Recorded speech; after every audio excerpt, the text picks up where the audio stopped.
Good morning, friends. In last video lectures, we have discussed the what are the psychrometric terms, basics of air conditioning, and psychrometric properties. Today, we are going to see the Dalton's law of partial pressure, which already have studied in thermal engineering in condenser chapter. So, this law we are going to apply for the air conditioning systems. So, air is a mixture of what? Dry air and water vapors. The air which is available is a mixture of two gases. One is a dry air and another one is what? In that, water vapors. A moist air is having two constituents. One dry air and another one is what? Water vapors. What the Dalton's law of partial pressure says? It states that the total pressure of mixture of gases equals to the sum of partial pressure exerted by each gas when it occupies the mixture volume at the temperature of mixture. म्हणजे Dalton's law काय सांगतो, दोन gas किंवा तीन gas, चार गॅसचं जर mixture असेल आणि ते total pressure exerted by that mixture is equal to the sum of partial pressure. Partial pressure म्हणजे काय? जेव्हा ती gas same volume and temperature as that of mixture occupy करतो त्यावेळेस ती जी प्रेशर दाखवते ती गॅस इंडिव्हिज्युअल, त्याला पार्शियल प्रेशर म्हणतात. Sum of partial pressure exerted by each constituents, each gas.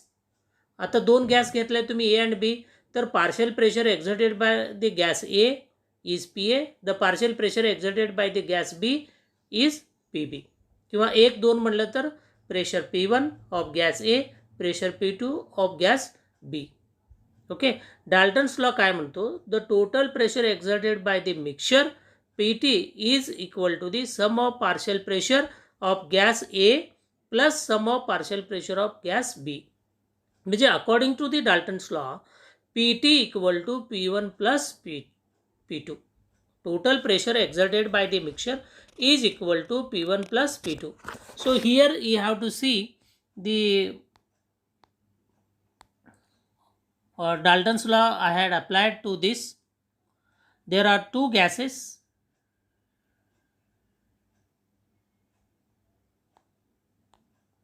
There are two gases P1 and 1 and 2.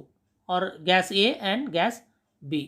So what gas A shows the pressure P1 and gas B shows the pressure P2. So there is an plus sign is equal to the, and here it is a gas, pressure of mixture is shown is what? This is a mixture of gas and it is shown the pressure PT. This is shown the pressure P2. This gas shows the pressure P1. According to the Dalton's law of partial pressure, Pt, pressure exerted by the mixture, is equal to the pressure exerted by the gas A P1 plus pressure exerted by the gas B, that is P2. Pt equal to P1 plus P2. Or when we apply for the water vapors or the moist air is the, suppose the P is the pressure exerted by, P is the pressure exerted by the mixture of gas Pm equal to, so partial pressure exerted by the dry air, that is a Pa, plus partial pressure of the vapors, water vapors content in that moist air is what? Pv.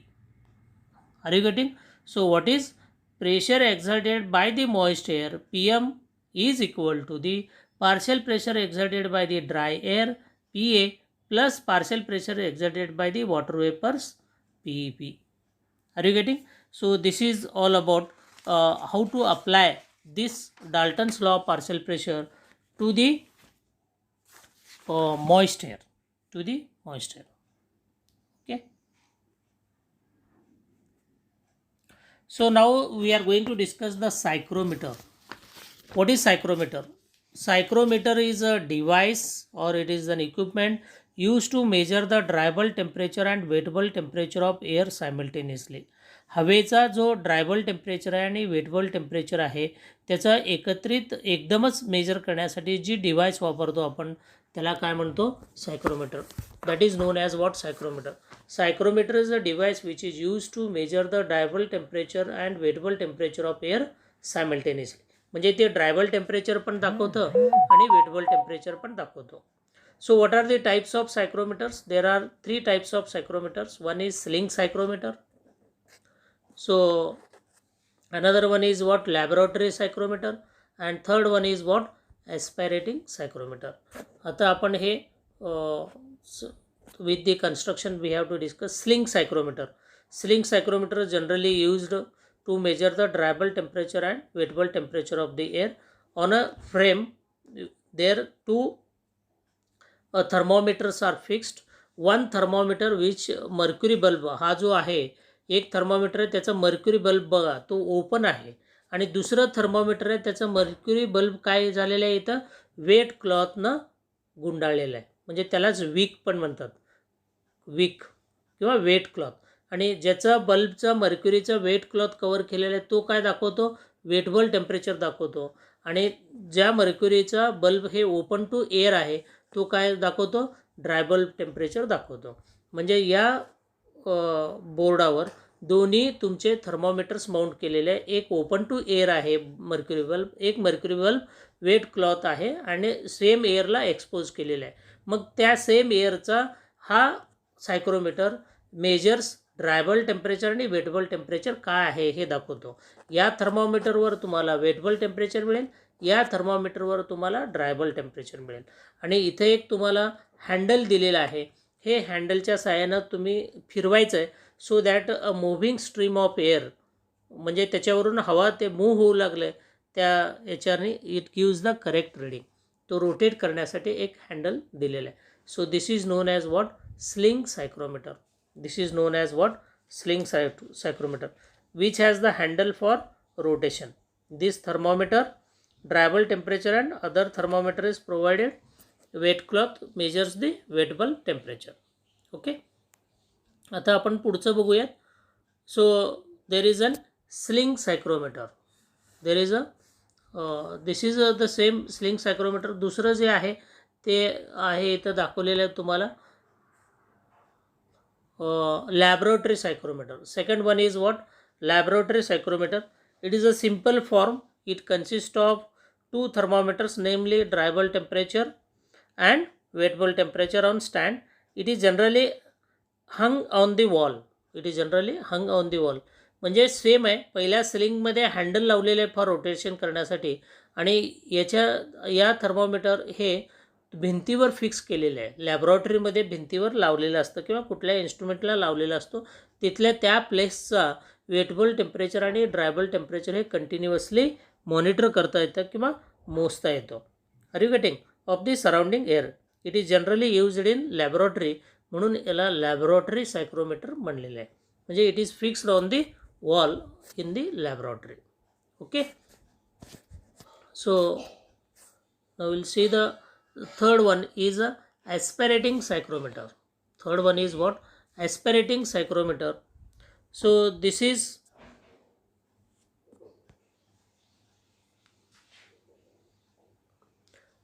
aspirating psychrometer is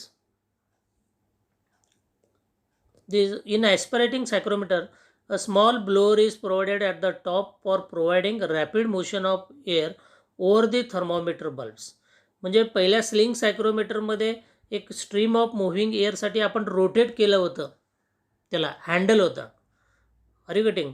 आणि laboratory सायक्रोमीटरमध्ये हँडलच्या ऐवजी त्याला भिंतीला खिळे लावून भिंतीवर fix केलेलं होतं. आता ॲस्पिरेटरी सायक्रोमीटरमध्ये इथं तुम्ही एक्सटर्नल सोर्स वापरून अ मुव्हिंग स्ट्रीम ऑफ एअर एका ग्लास बॉक्समध्ये बसवलेले, खालून ओपनिंग आहे, वर ब्लोअर लावलेला आहे, आणि ब्लोअर मोटरच्या सहाय्याने ब्लोअर फिरवला की खालून एअर सक करतो, आणि या मुव्हिंग स्ट्रीम ऑफ एअर तुम्ही इथून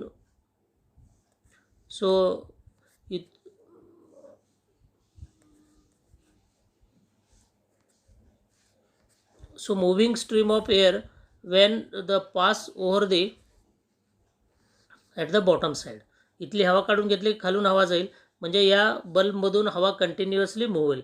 so here we are forcing to air flow over the thermometers, म्हणून याला ॲस्पिरेटिंग सायक्रोमीटर म्हणलेलं आहे. So these are 3 types of psychrometers which are used to measure the dryable temperature and wettable temperature of the air simultaneously, that is sling psychrometer, laboratory psychrometer, and aspiratory psychrometer. Next we are moving here the psychrometric chart. Here we are observing the psychrometric chart. So psychrometric chart हा graph आहे एक. आपण psychrometric properties of the air बघितलं. Dry bulb temperature of air, wet bulb temperature of air, specific humidity of air, dew point temperature of air, त्यानंतर enthalpy of air, relative humidity of air. Here the 7 properties of the air is shown on psychrometric chart. When we know any 2 properties, the other properties can be find out. What is the significance of psychrometric chart? Significance म्हणजे use of psychrometric chart. या psychrometric chartचा काय use आहे? It avoids the tedious calculation for measuring the psychrometric properties of air. Psychrometric properties of the air can be measured and calculated by using the various formulas.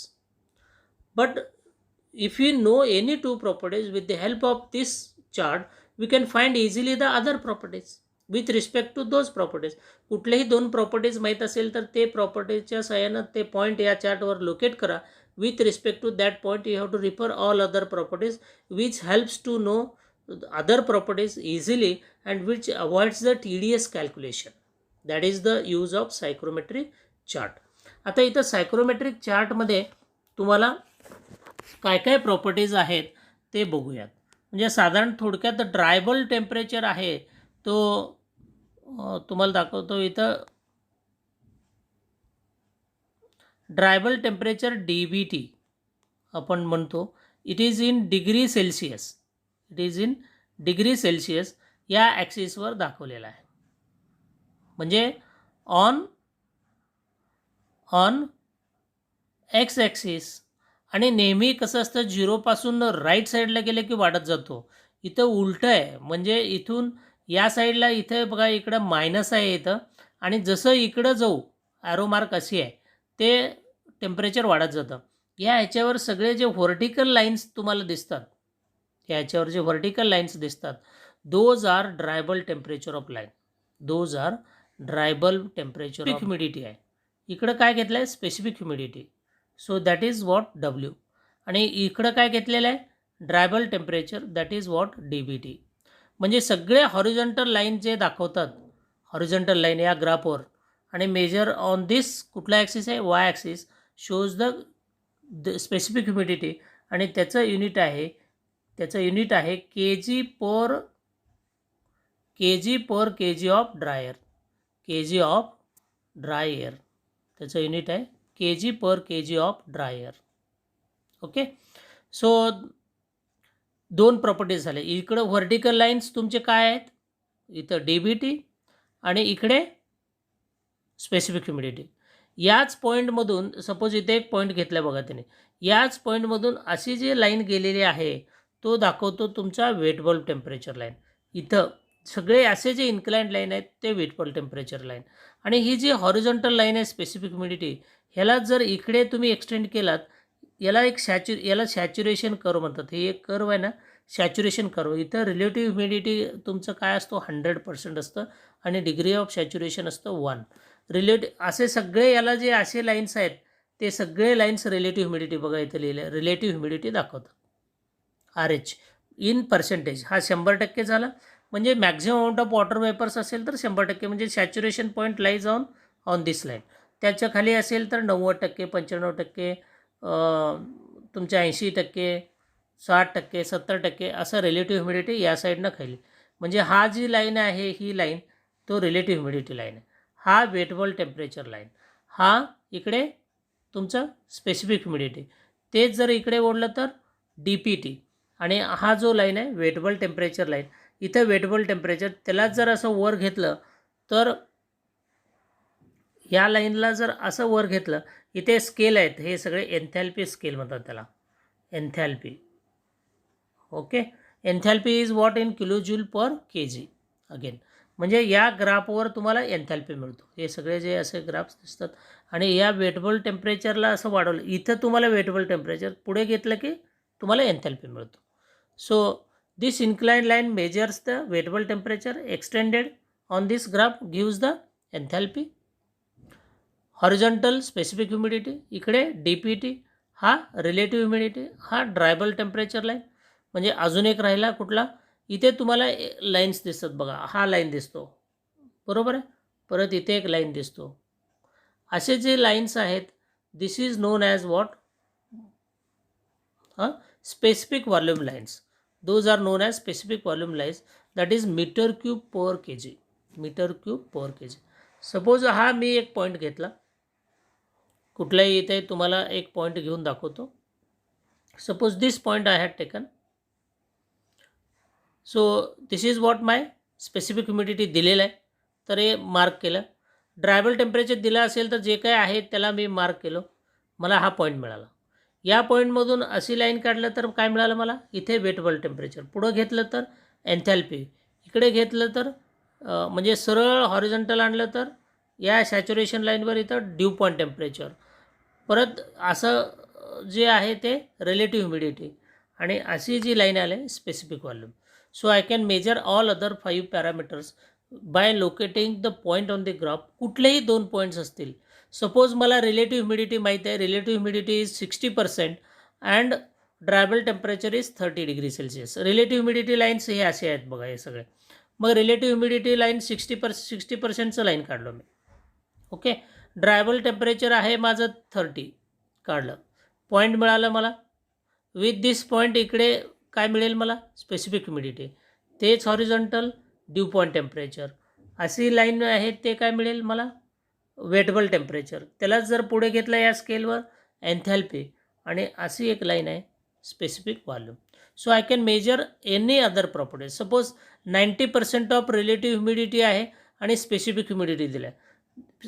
90%चं me mark केलं, काय relative humidity, आणि specific humidity पण दिलं आहे, ते पण mark केलं. कुठे इंटरसेक्ट होतो तो पॉईंट मिळाला मला. इथून खाली घ्या, काय मिळेल, ड्रायबल टेम्परेचर. इथून हे असं काय मिळेल मला इथं, वेटेबल टेम्परेचर. तेच पुढे गेलं, एन्थॅल्पी. आणि हीच लाईन या साईडला इथे ड्यू पॉईंट टेम्परेचर. आणि अशी जी लाईन आहे ते specific volume. So this is all about the psychrometric chart. Psychrometric chart, what are the properties which are shown on the psychrometric chart. Vertical lines जे आहेत ते काय दाखवतात, constant dry bulb temperature line. Horizontal lines where they meet to the Y axis shown the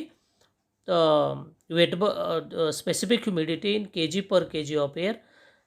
Same line when you extend and meet to the saturation curve shows the dew point temperature. Inclined line shows the wettable temperature. When we extend on the graph shows the enthalpy, and again one more inclined line shows the your specific volume, and curved line on this shows the relative humidities. म्हणजे psychrometric चार्टवर dry bulb temperature of air, wet bulb temperature of air, dew point temperature of air, specific humidity of air, relative humidity of air, and enthalpy and specific volume, असं 7 properties तुम्हाला psychrometric चार्टवर read करता येतात. Okay, thank you. पुढच्या वेळेस आपण अजून थोडंसं सायक्रोमेट्रिक चार्टवर आणि सायक्रोमेट्रिक प्रोसेसबद्दल आणि प्रॉब्लेम्स डिस्कस करूयात in tomorrow's video lecture. Okay, thank you.